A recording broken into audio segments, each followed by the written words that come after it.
Hello बच्चों, let's read the question. So the question here is if an electron describes half a revolution in a circle of radius r in a magnetic field b, the energy acquired by it is. Okay, तो question में क्या बोला गया है, हमारे पास एक electron है जो मैग्नेटिक फील्ड में आधा रिवोल्यूशन ले चुका है.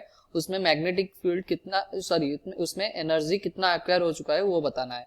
So the key concept here is magnetic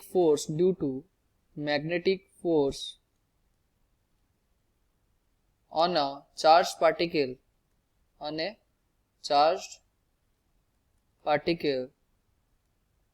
due to magnetic field. Okay,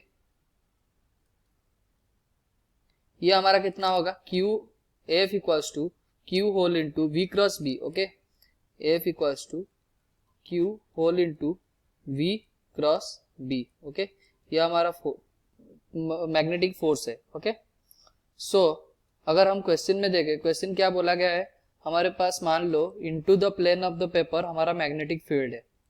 okay, into the plane of the paper ये हमारा मैग्नेटिक फील्ड हो गया. मान लो हमारे पास एक चार्ज प्लस Q का है जो कि उसमें एंटर कर रहा है. उसमें अगर हम चार्ज का मोशन देखें क्या होगा, मान लो इधर की पॉइंट, इधर एक पॉइंट है, इधर ये वाला पॉइंट में वेलोसिटी इस डायरेक्शन में और फोर्स किस डायरेक्शन में, इस डायरेक्शन में होगा. ओके, लेफ्ट हैंड रूल से हम निकाल सकते हैं. तो हमारा चार्ज कैसे मूव करेगा, ऐसे. फिर और कुछ देर गया, उसका मतलब इधर हमारा वेलोसिटी हो गया पर इस डायरेक्शन में हमारा फोर्स हो गया.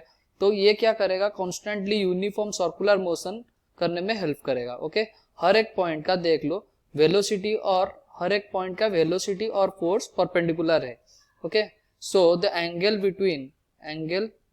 Between force and displacement, instantaneous displacement, इसमें इंस्टेंटेनियस डिस्प्लेसमेंट ये क्या होगा, इंस्टेंटेनियस डिस्प्लेसमेंट होगा हमारा 90 डिग्री. ओके, तो हम क्या लिख पाएंगे, F डॉट ds, हम वर्क डन लिखते हैं, work done equals to F dot ds. तो F डॉट ds मतलब Fs cos theta, that is Fs cos theta.